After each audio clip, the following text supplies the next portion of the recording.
Good day, everyone. Before anything else, let me introduce myself. I am Chelsea Rose Padilla, and I prepared the presentation highlights of my discussion today.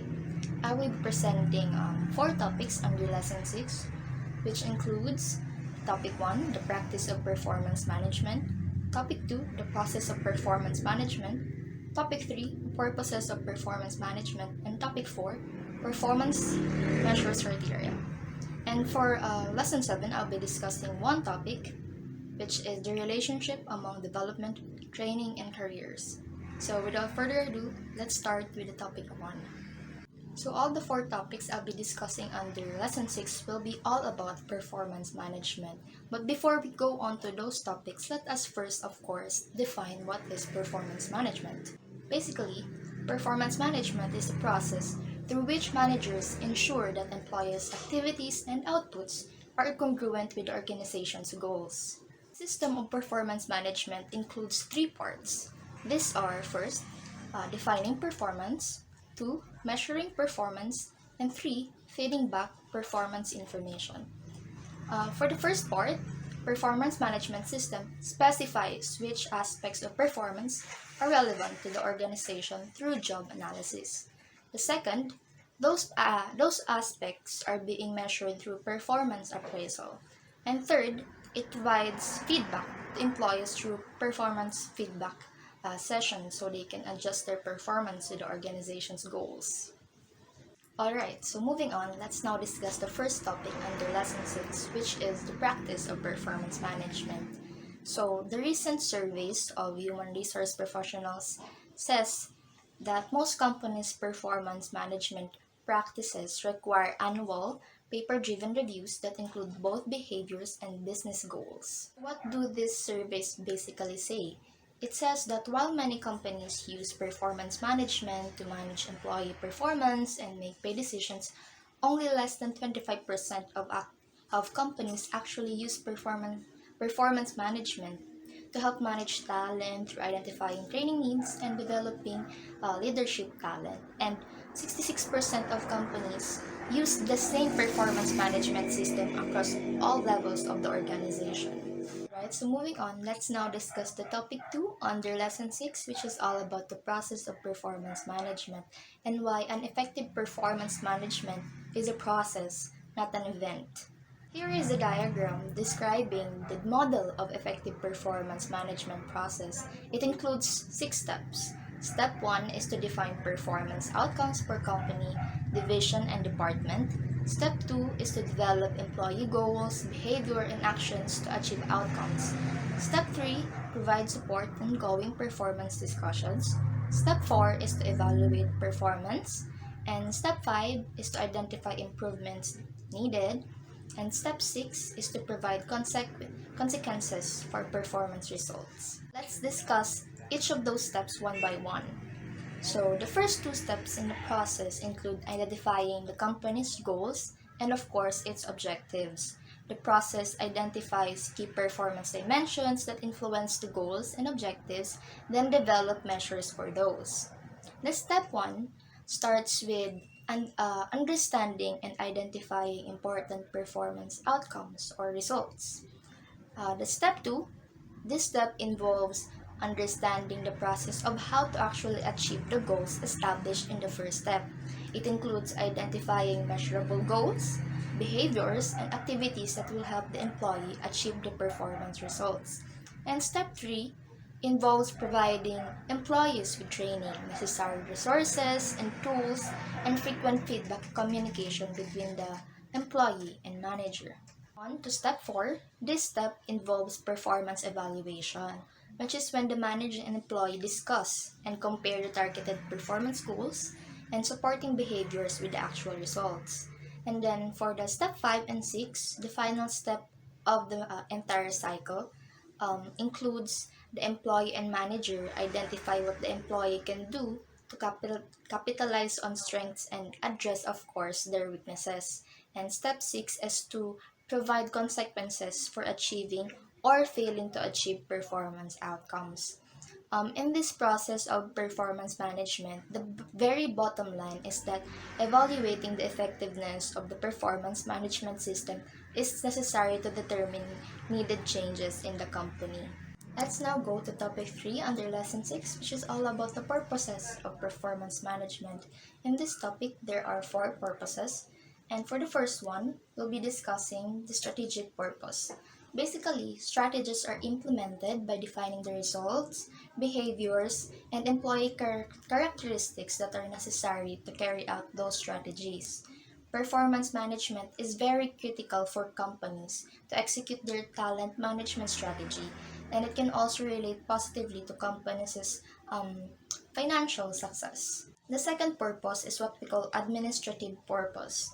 Organizations or companies use performance management information in many administrative processes and decisions. It includes salary administration, like pay raises, promotions, retention or termination, layoffs, and of course, recognition of individual performance given by the managers who are the source of the information. Let's now go to the third purpose, or what we call the developmental purpose of performance management. Basically, when employees are not performing as well as they should, of course, performance management seeks to improve their performance. The feedback was given during the performance evaluation process, and it often pinpoints the employees' weaknesses. Alright, so going deeper into our discussion, let's now discuss the fourth topic under lesson 6, which is all about the performance measures criteria. Basically, this section presents the criteria underlying job performance measures. It discusses approaches to performance measurement, sources of information, as well as errors. The first one is what we call validity. Validity is, of course, the extent to which performance measure assesses all the relevant and, of course, only the relevant aspects of performance. For a performance measure to be valid, it must not be deficient or contaminated. The next criteria is reliability. It refers to the consistency of a performance measure. And one important type of this is what we call inter-rater reliability, which is the consistency among the individuals who evaluate the employee's performance. This is because to ensure that the employees are being evaluated fairly and justly. This criteria is what we call acceptability. It refers to whether the people who use a performance measure accept it, because many elaborate performance measures are extremely valid and reliable, but they consume so much of managers' time that they refuse to use it. So of course, this basically means that the measure should be accepted by everyone who uses it. See, let's discuss a specificity. It is the extent to which a performance measure tells employees what is actually expected of them and how can they meet those expectations. This is relevant to both strategic and developmental purposes of performance management, because if a measure does not specify what an employee must do to help the company achieve their goals, it does not achieve its strategic purpose. In continuation of lesson 6, which is about performance management, I'm here to tackle about the fifth and the sixth lesson, which is about approaches to measuring performance and choosing a source for performance information. So first of all, I am Christine P. Gonzalez from BSBA HRM 14N. So the first topic is about the approaches to measuring performance. So it is an important part of effective performance management. Is establishing how we evaluate performance. This is difficult to do because performance is complex. It includes how employees perform their individual work tasks as well as contribute to teams and behave in ways that support their peers and the company.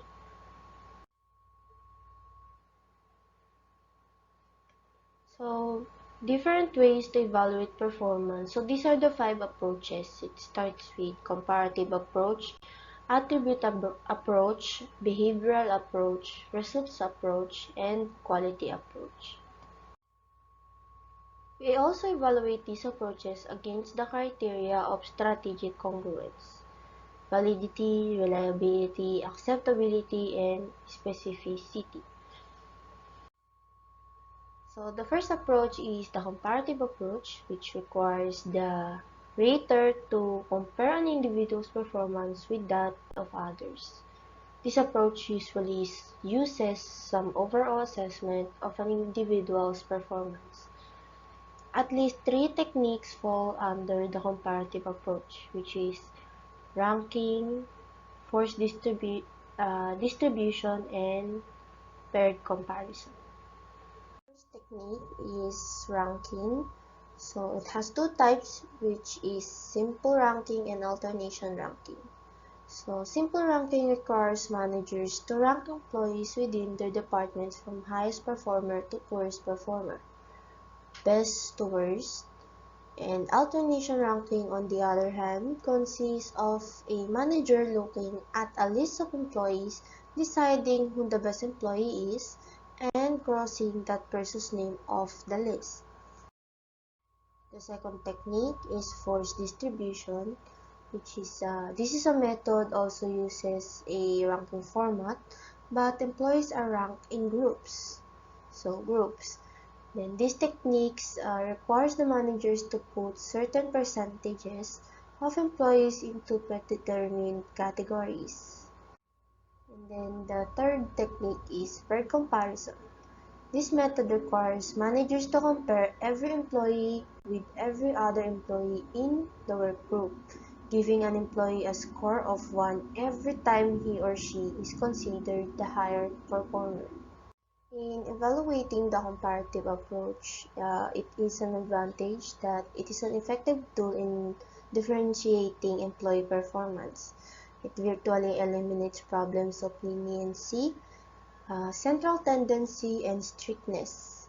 This is especially valuable if the results of the measures are to be used in making administrative decisions uh, such as pay raises and promotions. Yet, one disadvantage or one problem with these techniques, however, is the common failure to be linked to the strategic goals of the organization. Although raters can evaluate the extent which individuals' performances support the strategy, this link is seldom made explicit. Then the next approach is attribute approach, which is the extent to which individuals have certain attributes, characteristics, or traits. The techniques that use in this approach define a set of traits such as initiative, leadership, and competitiveness, and evaluate individuals on them. Next is the graphic rating scales. It can provide a number of different points, a discrete scale, or a continuum along which the rater simply places a check mark, a continuous scale. Then mixed standard scales. And to create mixed standard scale, we define the relevant performance dimensions and then develop statements representing good, average, and poor performance along each dimension. So, in evaluating the attribute approach, an advantage is that the most popular method in organizations is the attribute approach. They are quite easy to develop and are generalizable across a variety of jobs, strategies, and organizations. However, a disadvantage of these techniques fall short on several of the criteria for effective performance management. There is usually a little congruence between the techniques and the company strategy. These methods are used because of the ease in developing them and because of the same method. List of traits comparisons is generalizable across any organization and any strategy. Next is behavioral approach. So the third approach is behavioral approach, and it is the attempts to define the behaviors of an employee must exhibit to be effective in the job. The various techniques define all those behaviors and then require managers to assess the extent to which employees exhibit them. Behavioral anchored rating scales, or BARS, BARS. It is designed to specifically define performance dimensions by developing behavioral anchors associated with the different levels of performance.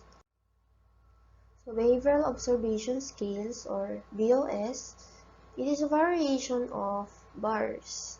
It is developed from critical incidents. However, it differs from BARS in two basic ways. So the first, it uses a large number of behaviors to more specifically define the behaviors that are necessary effective performance, or that will be considered ineffective performance. So second was that it requires managers to rate the frequency with which employee has exhibited each behavior during the rating period. Okay, next, competency models. So first of all, competencies are sets of skills, knowledge, abilities, and personal characteristics that enable employees to successfully perform their jobs. And competency model identifies and provides descriptions of competencies that are common for an entire occupation, organization, job, family, or a specific job. So evaluating behavioral approach, or evaluation of the behavioral approach, it can link the company's strategy to the specific behavior necessary for implementing that strategy. It provides specific guidance and feedback for employees about the performance expected of them. So that is a advantage. Most of the techniques rely on the in-depth job analysis, so the behaviors are identified and measured are valid. Finally, with the substantial investment in training raters, the techniques are reasonably reliable. Yet one major weakness have to do with the organizational context of the system. Although the behavioral approach can be closely tied to a company strategy, the behaviors and measures must be constantly monitored and revised to ensure that they are linked to the strategic focus. So that is the disadvantage of behavioral approach. Next is the results approach, which it focuses on managing the objective, measurable results of a job or work group. We examine two performance management systems that use results, which is the balance scorecard and the productivity measurement and evaluation system. Okay, so the use of objectives. Popular in both private and public organizations. In a results-based system, the top management team first defines the company's strategic goals for the coming year. So top management was in charge on planning the strategic goals.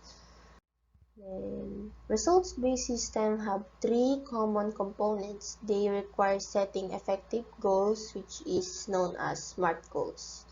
So SMART goals, S for specific, M for measurable, A for attainable, R for relevant, and T for timely. So SMART. So specific, clearly stated, define the result to be achieved. Measurable is compared to a standard. Attainable is difficult but achievable, and relevant is linked to the organization's success factors or goals. Then timely is measured in deadline, due dates, cycles, or schedules. So that is SMART goals. Next, balance scoreboard. Used to measure performance, the balance scoreboard includes four perspectives of performance, including financial, customer, internal, or operations, and learning and growth. So first is the financial perspective, which focuses on creating sustainable growth in shareholder value. Then customer perspective defines value for customers. Then internal or operations perspective focuses on the processes that influence customer satisfaction. Then last is learning and growth perspective, which focuses on the company's capacity to innovate and continuously improve. So next is PDS, which is People Development System, which is designed to ensure that the learning and development align with business strategy and drive business results while ensuring employees to have the skills to succeed in their current and future jobs. Next, Kaizen. So it refers to the practices participated in by employees from all levels of the company that focus on the continuous improvement of the business processes. Kaizen involves considering a continuous scale of activities, including planning, doing, checking, and acting, or PDCA. Statistical process control techniques are very important in the quality approach. These techniques include process flow analysis, cause and effect, diagrams, Pareto charts, control charts, histogram, and scattergrams. So, process flow analysis mentioned earlier identifies each action and decision necessary to complete work, such as waiting on a customer or assembling a television set. Next, so cause and effect diagrams, events or causes that result in undesirable outcomes are identified. Next is Pareto chart, which highlights the most important cause of the problem. Then control charts, which involves collecting data and multiple points in time. Histograms display distributions of large sets of data. So data are grouped into smaller numbers of categories or classes. Scattergrams show the relationship between two variables, events, or different pieces of data. Then the last but not the least approach is quality approach, which relies primarily on a combination of the attribute and results approaches to performance measurement. However, a traditional performance appraisal system focuses more on the individual employee performance, while the quality approach adopts a system-oriented focus. So this is actually evaluating quality approach. So you see. Next, next we're moving on to the sixth topic, which is about the choosing a source for performance information. So we'll soon be talking about the 5 sources. So whatever approach to performance management is used, it is necessary to decide whom to use the source of the performance measures. Each source has specific strengths and weaknesses. Many companies include manager and self-assessment of performance. This helps facilitate a conversation about performance during appraisal meeting or and on a more frequent basis. So, as I said earlier, we will be talking about the 5 primary sources on performance information. So, the 5 are managers, peers, subordinates, self, and customers. So, as you notice, those are people. So the first primary source are managers. So managers are the most frequently used source of performance information. So an advantage is that it is safe. It is usually safe to assume that supervisors have extensive knowledge of the job requirements and that they have had adequate opportunity to observe their employees. In other words, that they had the ability to read their employees. The performance evaluation system should seek to minimize the opportunities for favoritism. So that's actually a disadvantage, favoritism, to affect the ratings. Then the second primary source on performance information are peers. So peers are an excellent source of information. in a job such as law enforcement, where the supervisor does not always observe the employee or the employees. So that is an advantage. A disadvantage was of using peer ratings, the potential for friendship to bias ratings. So bias ratings are actually what employees hated the most, either from managers or peers. So as you remember, it's from managers favoritism, then on peers bias ratings. It's quite unfair for the rest of the employees. Next. So the third one are subordinates.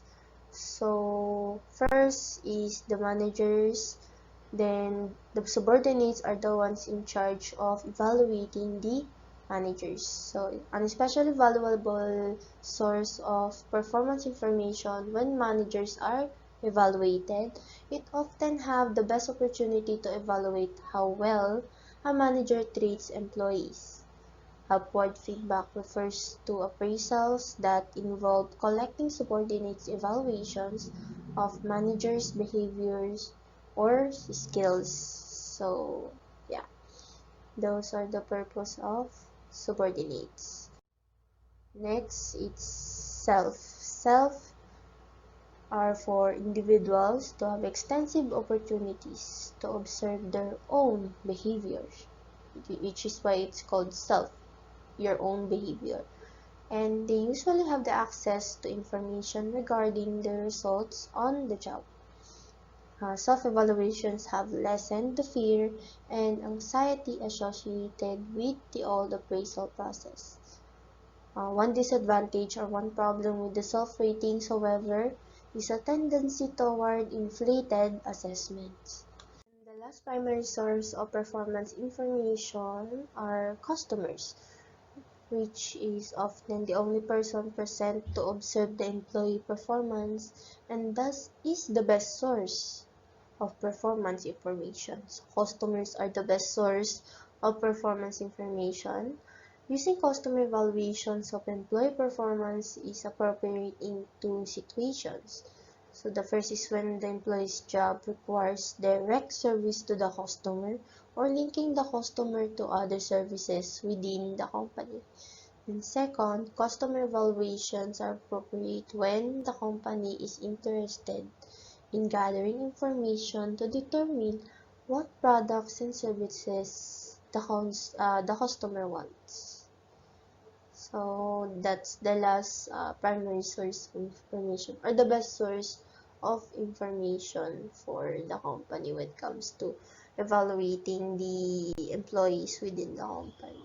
So from the customer's perspective.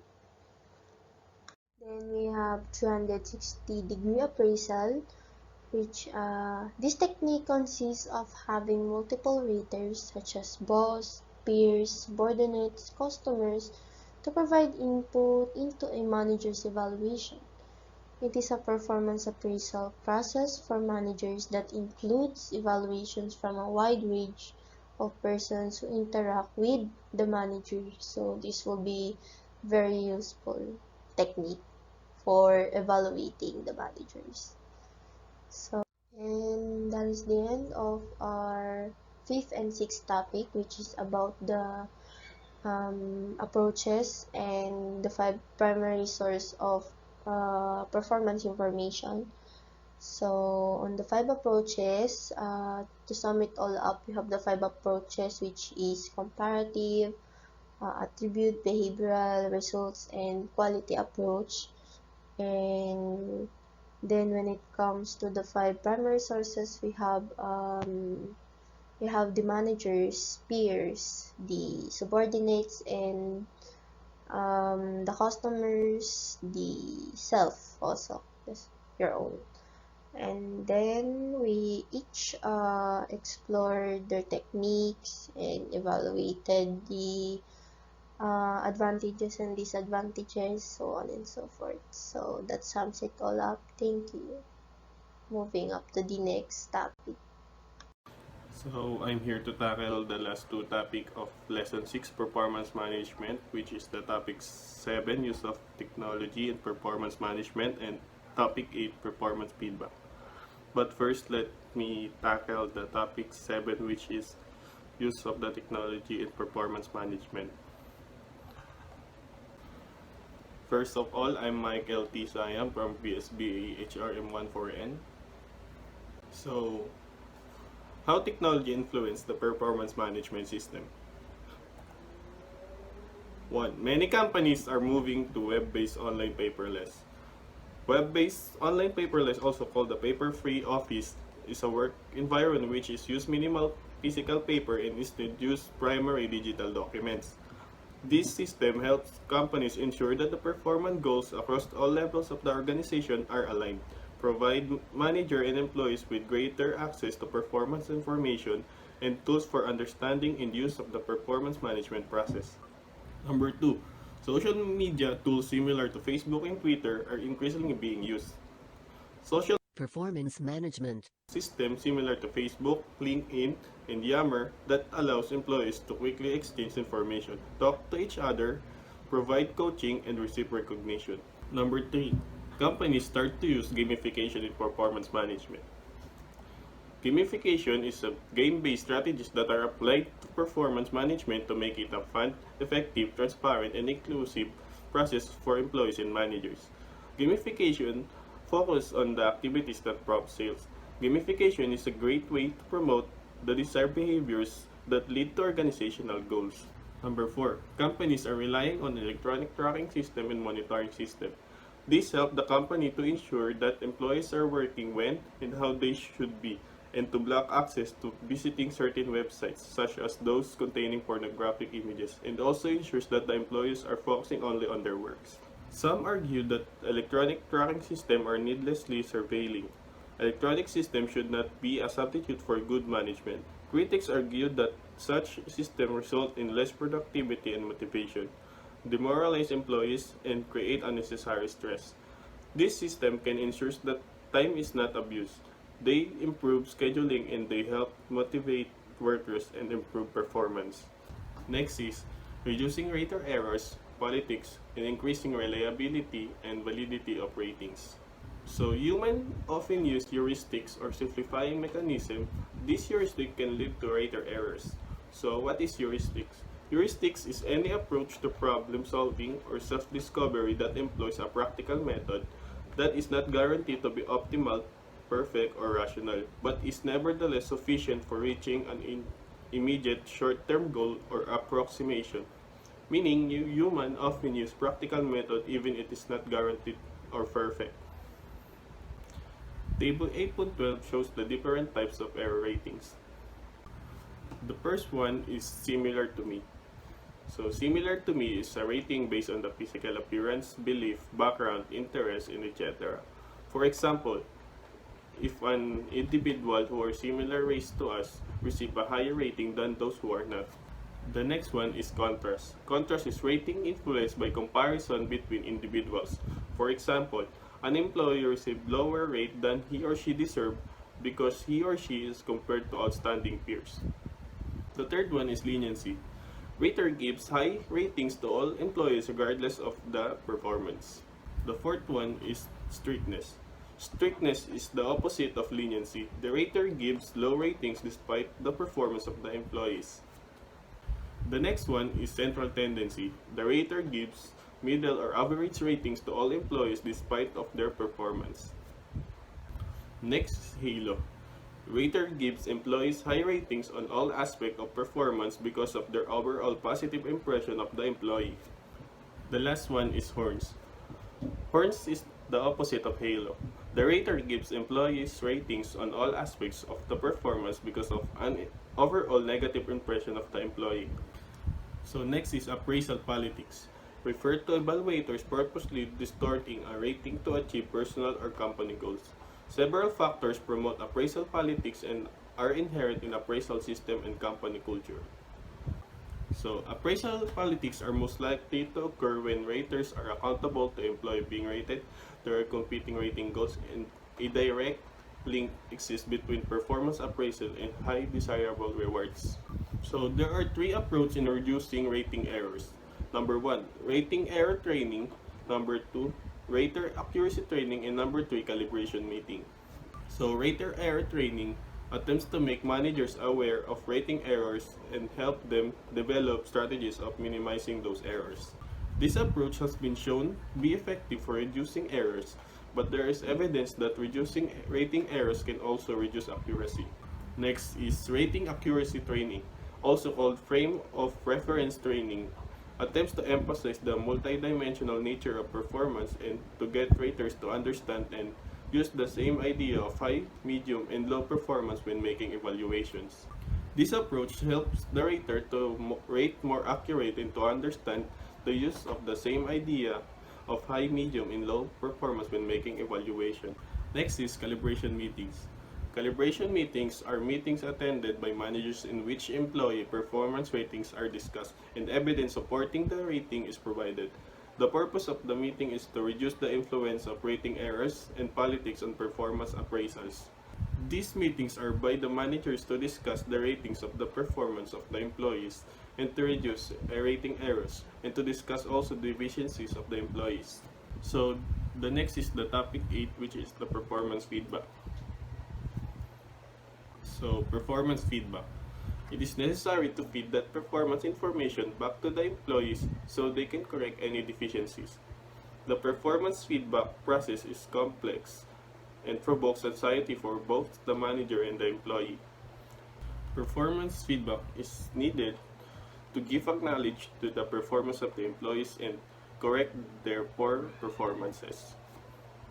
The manager's role in an effective performance feedback process. Effective managers provide specific performance feedback to employees in a way that elicits positive behavioral responses. To contribute to the effectiveness of the performance management system through providing effective feedback, managers should consider the following recommendations. It said that managers' feedback would help employees to do their best on doing tasks by providing specific performance feedback to the employees. Feedback should be given frequently, not once a year. Managers have a responsibility to correct performance deficiency immediately on becoming aware of them. A major determinant of the effectiveness of the feedback session is the degree to which the subordinate is not surprised by the evaluation. An easy rule to follow is that employees should receive such frequent performance feedback that they already know almost exactly what their formal evaluation will be. So here, it said that feedback must happen on every task that has been done to know its effectiveness and to know if there's something that is need to change. Create the right context for the discussion. Managers should choose a neutral location for the feedback session. The manager's office may not be the best place for a constructive feedback session because that the employee may associate the office with unpleasant conversations. Next is ask the employee to rate his or her performance before the session. Having employees complete a self-assessment before the feedback session can be very productive. There is evidence that self-rating may actually be lower than supervisor's rating when done for development purpose. So by asking the employee to rate his or her performance before the session can boost their confidence and it can help them to work hard and make them feel comfortable in their job. Next is recognize effective performance through praise. The purpose of the session is to give accurate performance feedback, which entails recognizing effective performance as well as poor performance. Praising effective performance provides reinforcement for that behavior. It also adds credibility to the feedback by making it clear and the manager is not just identifying performance problems. So it says that praising the good performance of employees would make them feel motivated and it will boost their morale to work more effectively and efficiently. Next is focus on solving problems. To improve poor performance, a manager must attempt to solve the problems causing it. This entails working with the employee to determine the actual cause and agreeing on how to solve it. So it says that the manager should focus on solving problems to improve poor performance And by working with the employee, it can easily determine the cause of the problem and can solve it right away.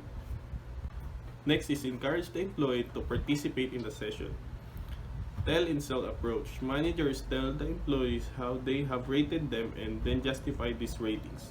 Next is tell and listen approach. Managers tell employees how they have rated them and then let the employees explain their side of the story. Next is problem solving approach. Managers and employees work together to solve the performance problems in an atmosphere of respect and encouragement. When employees participate in the feedback session, they are consistently satisfied with the process. Next is focus feedback on behavior or result, not on the person. One of the most important things to do when giving negative feedback is to avoid questioning the employee's worth as a person. This is best accomplished by focusing the discussion on the employee's behaviors or result, not on the employee. So it says that on correcting the wrong of the employee, just focus on correcting the performance and never include the personal lives of the employees. Next is minimize criticism. An effective manager should resist the temptation to reel off a litany of offenses. If the manager continues to come up with more and more examples of low performance, the employee may get defensive. So it says that managers should control themselves in their words to avoid criticism because it will affect the performance of the employees. Next is agree to specific goals and set a date to review progress. The importance of goal setting is one of the most effective motivators of performance. The manager must also set a specific follow-up date to review the employee's performance toward the goal. This provides an added incentive for the employee to take the goal seriously and work toward achieving it.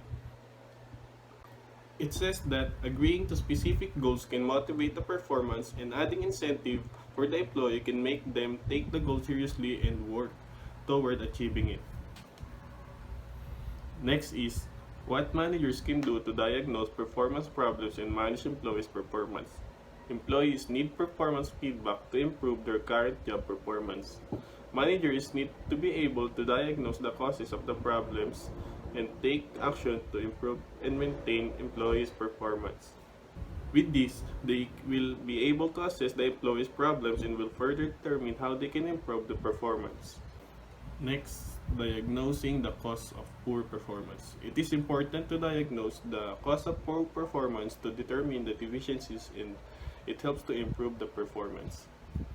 Poor performance can be due to lack of employee ability, misunderstanding of performance expectation, lack of feedback, the need for training, an employee who does not have the knowledge and skills needed to meet the performance standards. And that's the end of the topic 7 and 8 of the lesson 6, which is the performance management. Thank you.